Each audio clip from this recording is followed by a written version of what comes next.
Welcome back to the Tidier and Hanger, and happy Friday, everybody. Today I want to talk to you about why companies make Legends figures but don't make them into masterpiece. There's some very specific reasons why that we're going to get into, but I find myself seeing some of these great looking figures in the Legends line and wanting to see masterpiece representations of them. They've already got the design. Let's just make them bigger. Let's make them a little bit more aesthetically pleasing.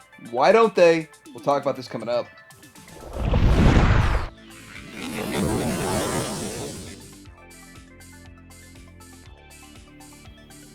So the first reason that they don't want to mess with the masterpiece and just keep making Legends figures is because they actually have to redesign the figures. So there is going to be some level of redesign, and as we see with Magic Square, where they have their Prime, they look very, very similar, but if you take a closer look, there's a lot of differences.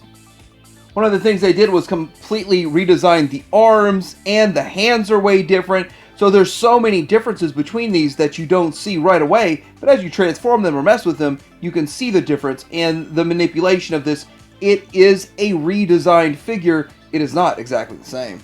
It is really evident when you look at the back of those figures and you see the legs. Now, there is some level of expense to redesigning these figures. They have to take time and effort and money into redesigning it, but it's not as bad as starting from scratch, but maybe they should start from scratch if they're going to go into the masterpiece realm.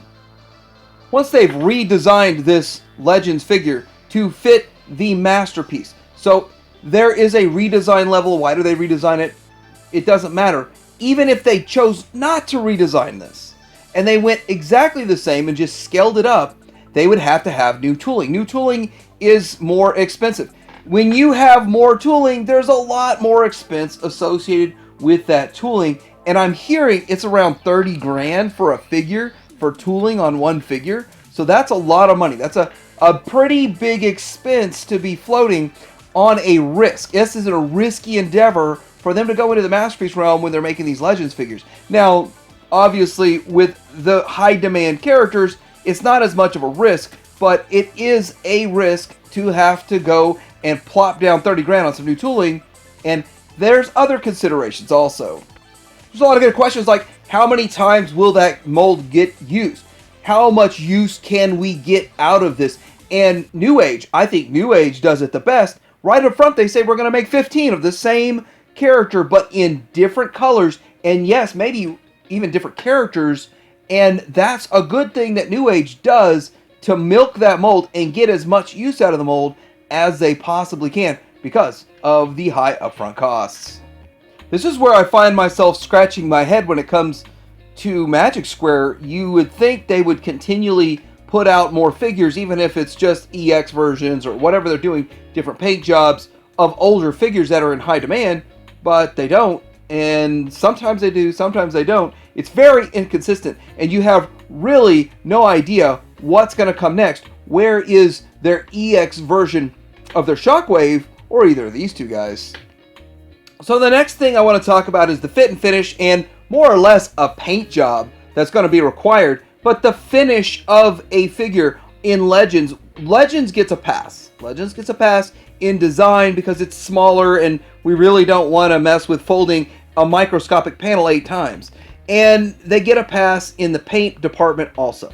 We let it happen because we know it's smaller and for whatever reason we want to keep the price down. But I really think the price of Legends is a bit out of hand also.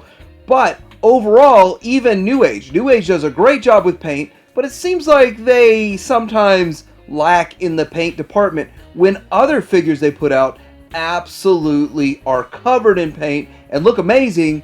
But when you upscale this to Masterpiece and you want to compete on a Masterpiece level, you can't put out a figure that's just bare plastic. You start getting into the next point here of materials used, and very little, if not ever, in the Legends do you see die cast, and some of the people are questionable about Magic Square's materials, maybe even McFan's toys. I never had a problem with them breaking or anything, and if it bends just a little bit when you're trying to transform it, it's better than snapping, in my opinion, but the materials do not feel like a Masterpiece quality materials. So with that, they would probably have to get into slightly different plastic. when they make them into the Masterpiece. And I have to say that the Masterpiece version of Magic Squares Prime feels cheap. I actually like the Magic Square Prime. I think it looks good. And if there were no other options out there, and this is all I could get, I'd be happy with it. But it's pretty lightweight for as big as it is. And it is sort of cheap feeling. It has a cheap feeling plastic to it, but it really doesn't bother me once it's on the shelf and it looks okay. But I would like them to paint it. Maybe it would be nice to have some die cast in it. And this is why companies like Transform Element, I think, did a little bit better option. Now, next up is another cost factor for them. So a lot of this is cost factor, but shipping. If you are to ship a figure in a box, so let's say your cases of these figures in the same size box, you can't fit as many Masterpiece as you can Legends. So each box is going to ship, if they're the same size, ship for the same amount.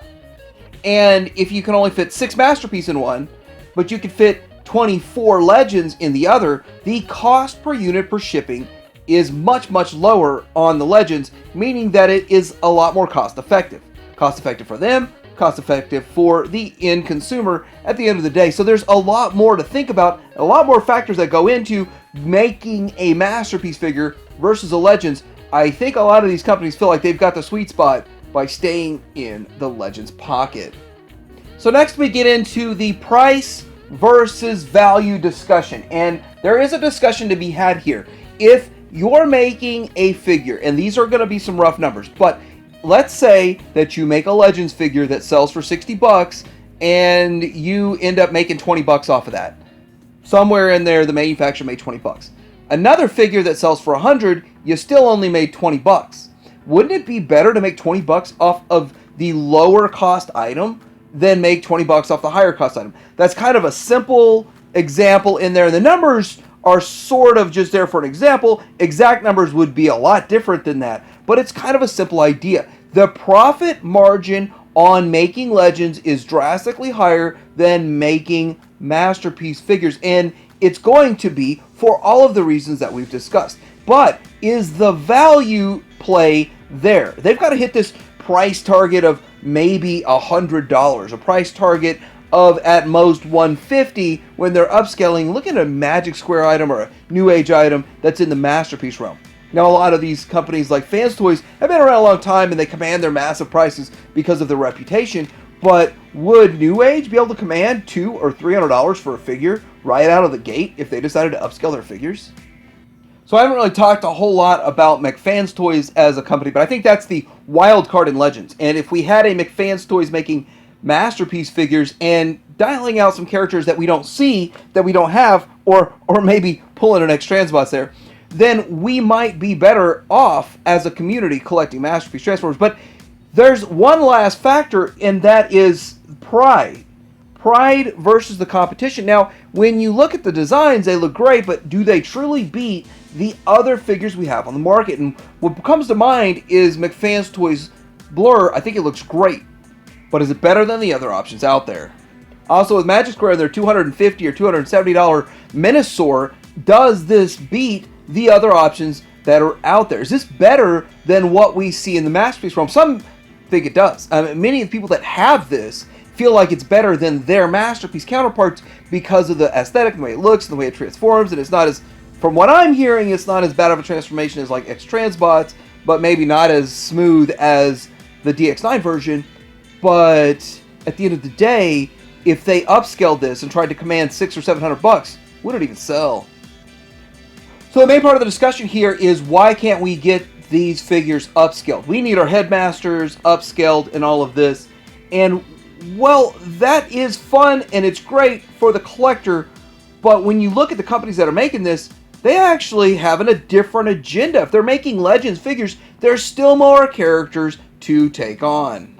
If they were to upscale their current figures to Masterpiece, that would get in the way or take away from factory time that they would make a new character or a character that hasn't been made in the Legends, and they want to dial out all the characters in the Legends. So if you do something well, you need to keep doing it well. If you're making a profit, it's highly profitable for you, and the customer is happy, why would you change what you're doing? Obviously, Legends collectors are happy with what they're getting, and they are looking forward to every one of these other Legends releases. So why would they tap into another market if they're already doing very well what they're doing right now, and there's still so much more room to grow in the Legends market? So where are we going to see this in the future? What are the possibilities of even Magic Square doing anything else with the Masterpiece? And I took a good hard look at both a Legends Prime and a Masterpiece Prime that they gave us, and I'm looking to see, could those pieces of the Ultra Magnus that went on the Legends go on their Prime? And I think that they could. I think they planned all this very, very far in advance so they could do the Ultra Magnus if they felt the time was right and the profitability was there, and the time is right and the profitability is there. And this also gives relevance to their 1.0 version of the mold, because they have an Optimus Prime 2.0 version coming for the Legends. So their Optimus Prime 2.0 looks pretty good. It looks like an improvement. And if you think about it, they're going to push this new 2.0 mold to sell it the most. Maybe it's going to get a couple of recolors and all that stuff, but there's still relevance to the old mold now that they're putting out an Ultra Magnus armor to go on it. It's kind of an interesting yet sneaky move they planned in the whole way. But also, I don't see them putting this out in Masterpiece. I don't see them going through all of the trouble to upscale it and all that, so the days of them upscaling might actually be over, aside from some Ultra Magnus armor that could work. So let me know what you think about this topic. Do you think that we'll see any of these Legends figures get upscaled to Masterpiece? Is that something you even want? Do you see the issues that arrive with this upscaling? And would the possibilities of Masterpiece be doubled or tripled if they wanted to join into this market?